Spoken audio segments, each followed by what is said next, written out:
Once again, this is Cebu Pacific Airline ground crew ground boarding announcements.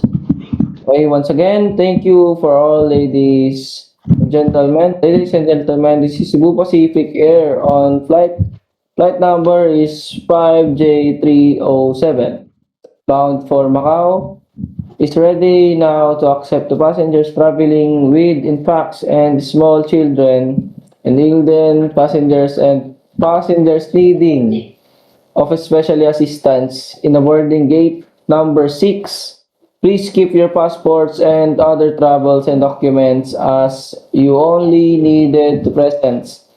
Your boarding pass is out to our gate. Our personnel or other guests are requested to please remain until seated.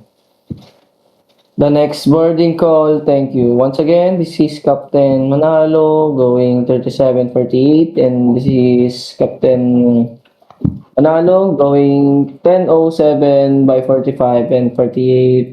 Officially signing off. Thank you all everybody. Welcome.